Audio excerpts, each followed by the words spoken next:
Hello, my name is Marcus, and welcome to my channel. Dragon Ball Daima, episode 15 is subtitled Third Eye, came out today on Crunchyroll, and we are here to talk about it. This episode really kind of pissed me off, I'm not going to lie. Not really much so for the lore and story updates and elements, more so for the action scenes in this one. Just didn't make any sense, but we'll get to that a little bit later. First, let's tackle the main purpose of the episode is to dissect the purpose of the third eye, which they kind of unlocked the purpose of it, but not really. So apparently it's supposed to grant the Supreme Demon King unlimited power and magical capabilities. Cool. Supreme King Abora, which was Deborah's dad, had it under his control. And we find out that Deborah conceived a plan to unearth it and steal it from his father. It was kind of weird. Let's start out with this first one here. You know, if it grants unlimited power, well, why would Abora feel the need to take it out and put it in a little lockbox? I found that kind of weird. Whole lot of deception in this show.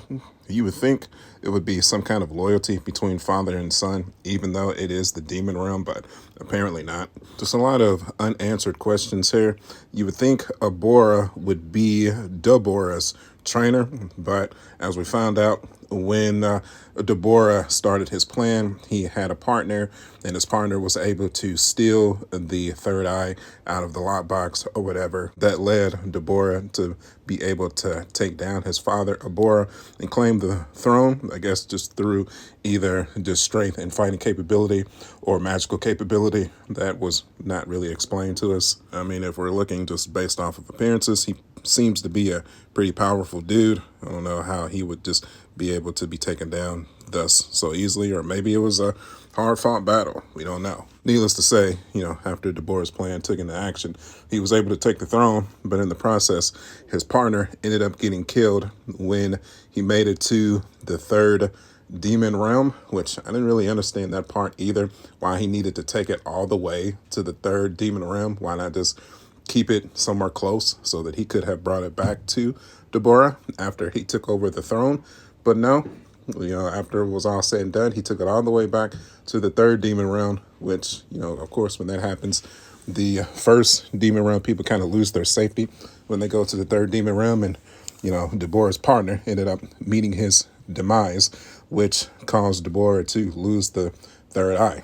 I also found it weird that he never put forth a effort to reclaim this demon eye. Probably would have helped out in him not getting his mind controlled by Babidi to go and unlock Majin Buu. I don't know, that blows my mind. I know they're trying to expand the lore and whatnot, but I don't know. I was feeling extremely nitpicky today. I'm battling a respiratory infection, if you can't tell. So my nerves are a little heightened right now.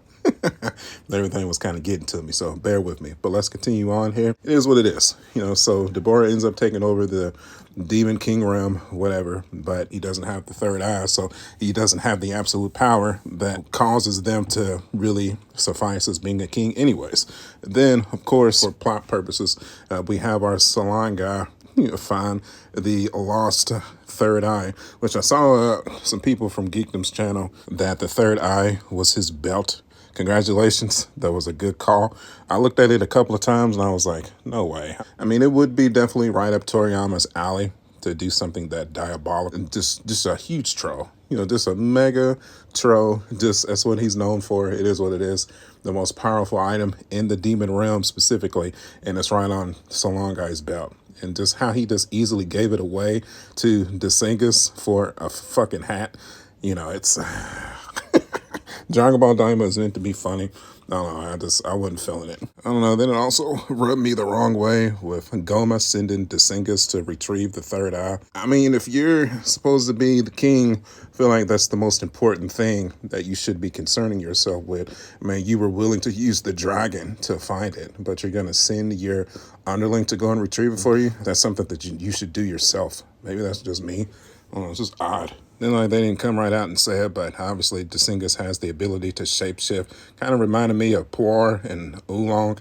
They're definitely harping back to the original Dragon Ball here.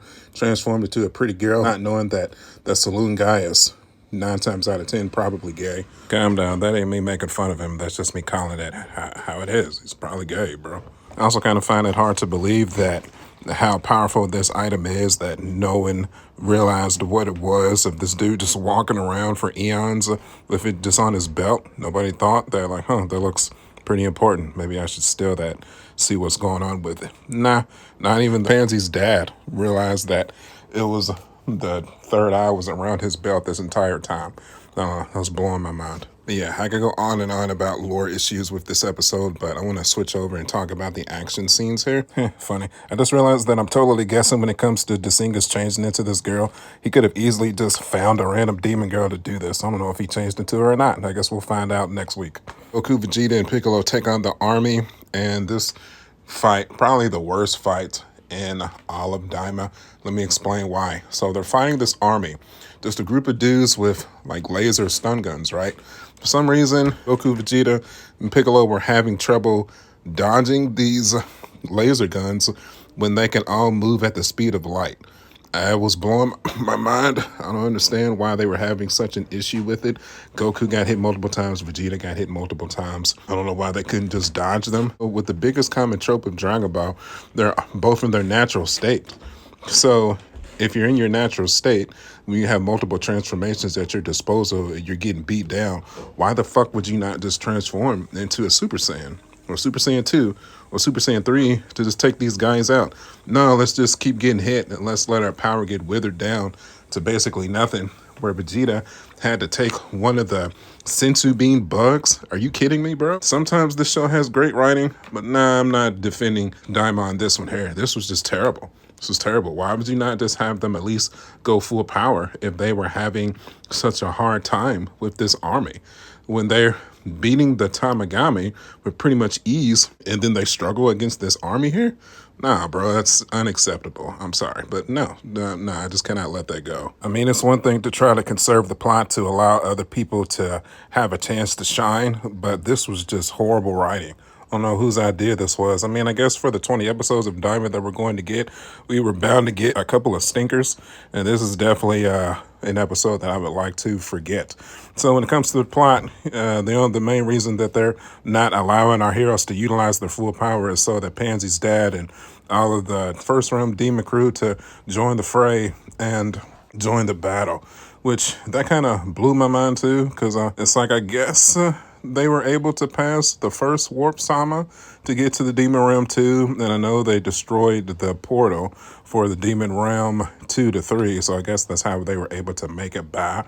But somehow they were able to get through all of the gun blasts or whatever and help Goku and Vegeta take all these dudes out. I'm just stupid, bro. We had to have some kind of an excuse to get Pansy's dad and his army involved in the fray, I guess. Why? I don't know. Like, no one was asking for that. I'm not watching Dragon Ball Daima to see Pansy's dad's army fucking fight. That was a terrible idea. That's all it is to it. Then at the final, it gets even stupider. And then Goku fucking remembers. He's like, oh, that's right. I could become a Super Saiyan. Then, of course, once he goes Super Saiyan, he takes the rest of the army out. Vegeta doesn't even go Super Saiyan, just Goku. Just mind-boggling. Like, oh yeah, I have all this power at my disposal. Why not use it? Okay, cool. So goes Super Saiyan, takes all the dudes out instantly. Then basically that's the end of the episode. Shoot, man. I've been pretty positive ultimately about this show, but you know, every blue moon, I gotta be honest. I know you guys have some of these Dragon Ball content creators that are just uberly positive about everything that the manga and the anime creates. I love this anime, believe me. But when it's on some bullshit, you know, I'm gonna call it out. It is what it is. Now, I know what some of y'all are thinking, that you're going to take this little instance here and just claim that the entire series is garbage. That is not the case at all. You know, they got 20 episodes going on here. Not every episode is going to be spectacular. Not every episode of Dragon Ball Z was spectacular. Not every episode of Super was spectacular. Not every episode of the original manga was spectacular. We know this. It's going to be some stinkers. A lot of people dislike the Honey, I Shrunk the Kids episode. Personally, I enjoyed that episode. Not my favorite either, but I didn't think it sucked as much as most people said it did.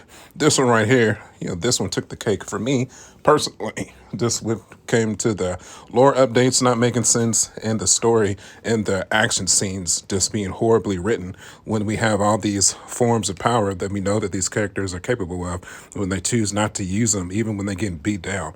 Terrible. Do better. That's all I gotta say. And with that, we're gonna end it here. If you enjoyed the video or if you got something to say, you know the drill. Hit that like button, leave a comment. Do me a favor, hit that subscribe button. You can follow me at youtube.com/smartjack79. I'm also on Facebook, Instagram, and TikTok. Thank you for bearing with me. As you just heard, my voice is in shambles right now with this respiratory infection. It's terrible, man. It really is. Okay, as always, I will see y'all next Friday when we try to redo this again. Hopefully it gets better. Hopefully Goma gets this eye, and Desingle just never even gave it to him. So clearly he still has some suspicions on what Goma is going to use it for anyways. It is what it is, I guess. Just, I don't know. This episode really just pissed me off, man. It really did. Okay, as always, I'll see y'all on the next one. I'll catch y'all later. Bye.